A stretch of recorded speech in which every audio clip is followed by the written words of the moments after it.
Assalamualaikum warahmatullahi wabarakatuh. Perkenalkan, nama saya Ali Musyafa dari kelas PJKR B 2024. Di sini saya akan menerangkan materi aswaja yang pertemuan ke-6, yaitu dengan materi aliran Khawarij dan Syiah, ideologi dan gerakannya.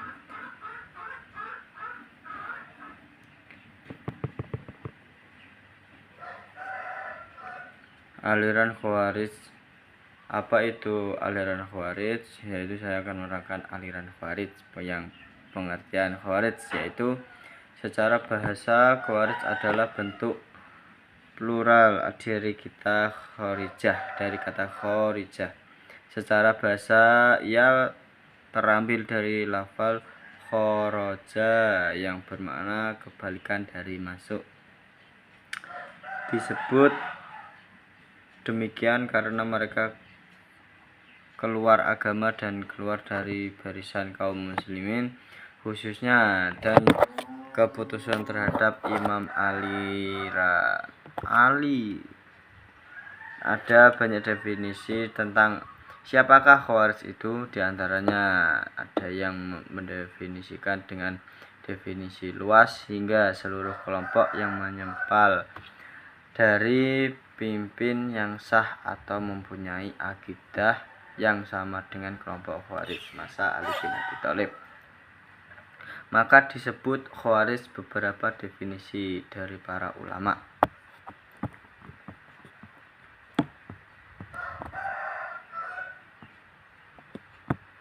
Yang pertama, Abu Al-Fath Abdul Karim Al-Ash'arasani, yaitu Al-Shahrasani mendefinisikan Khawarij dengan definisi umum, sebab menurutnya Khawarij bukan hanya kelompok yang menyempal dari kepemimpinan Ali bin Abi Thalib saja, namun mereka adalah setiap orang yang keluar dari kepimpinannya yang sah. Yang kedua yaitu Ibnu Hajar al-Asqalani. Ibnu Hajar al-Asqalani adalah salah seorang ulama ahli hadis terkemuka bermadzhab Syafi'i. Dalam definisi yang diungkapkan oleh Ibnu Hajar, beliau mendefinisikan secara sempit kelompok yang mempunyai sifat Khawarij yang hidup setelah era Khawarij dapat masuk dalam kategori Khawarij dengan metode qiyas atau analogi. Berbeda dengan definisi yang pertama, yang mana kelompok yang mempunyai sifat Khawarij yang hidup setelah era Khawarij dapat dikatakan sebagai Khawarij sebab definisinya umum. Yang ketiga, Ibnu Hazm al-Andalusi. Secara istilah yang dimaksud dengan kelompok Khawarij dalam sejarah Islam adalah orang-orang yang menyatakan keluar kepemimpinan Ali bin Abi Thalib setelah terjadinya peristiwa tahkim atau arbitras. Nama-nama Khawarij yang pertama, Khawarij. Nama yang pertama Khawarij. Yang kedua Muhakkimah. Yang ketiga yaitu Haruriyah yang ketiga. Yang keempat Ahl al-Nahrawan. Yang kelima yaitu Al-Mariqah atau yang menyambut atau keluar. Yang terakhir Syurah atau orang-orang yang dibeli. Itu adalah nama-nama Khawarij, yaitu ada 6 ya seperti tadi. Sejarah kemunculan Khawarij. Yang pertama, bibit-bibit kemunculan Khawarij sudah ada sejak zaman Rasulullah SAW dalam perang Hunain.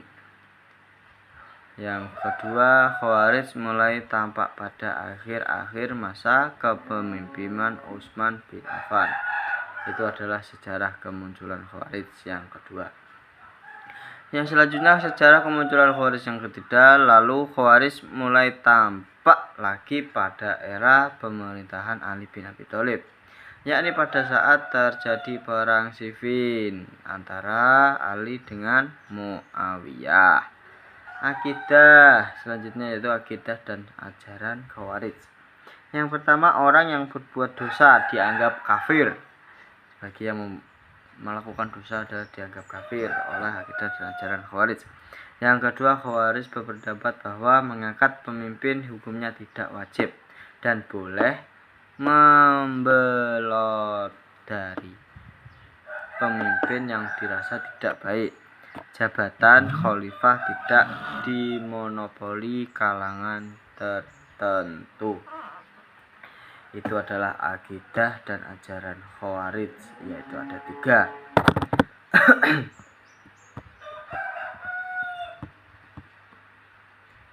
Aliran Syiah. Aliran Syiah, pengertian dan sejarah kemunculan Syiah secara etimologi. Menurut Ibnu Al-Manzur, kata Asy-Syafi'iyah dalam bahasa Arab berarti kaum yang berkumpul dalam sebuah perkara. Awal kemunculan dari asal-usul paham Syiah. Beberapa pendapat ulama tentang asal-usul kemunculan Syiah. Yang pertama, akar Syiah bermula sebelum Risalah Rasulullah SAW. Yang kedua, akar Syiah bermula di zaman Nabi SAW. Yang ketiga, akar mula Syiah berasal dari peristiwa perang apa tadi? Perang Jamal. Selanjutnya kelompok-kelompok Syiah, yaitu yang pertama kelompok Syiah Kaisaniyah, itu yang pertama kelompok Syiah. Yang kedua Zaidiyah, yang ketiga Imamiyah, yang keempat Gulat atau ekstrim, yang kelima Ismailiyah.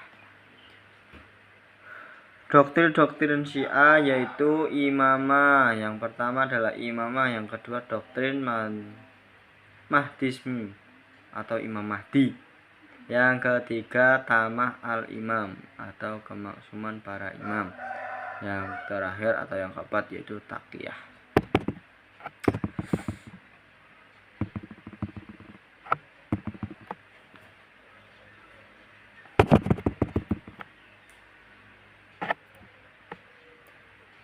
Soal ini soal ya, yang mau bertanya soal jelaskan doktrin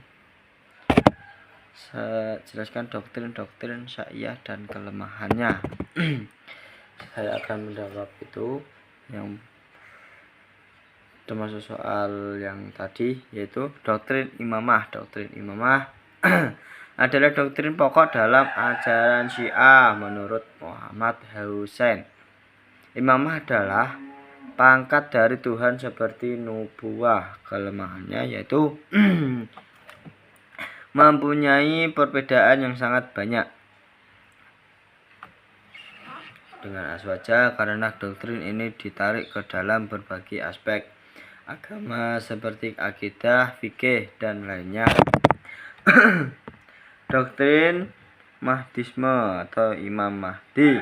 Doktrin Mahdisme meyakini bahwa imam mereka yang ke-12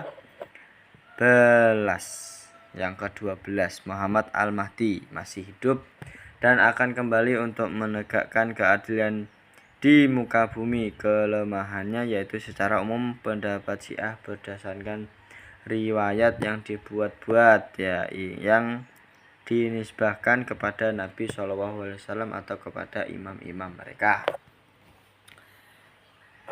Ismah al-imam atau kemaksuman para imam. Para mengikut Syiah meyakini bahwa para imam mereka maksum, yakni terjaga dari perbuatan dosa, baik dosa kecil maupun dosa besar. Kelemahan ditolak oleh para ulama sebab tafsir dari lafal ahad tersebut adalah nubawah. Taqiyah berarti mengatakan atau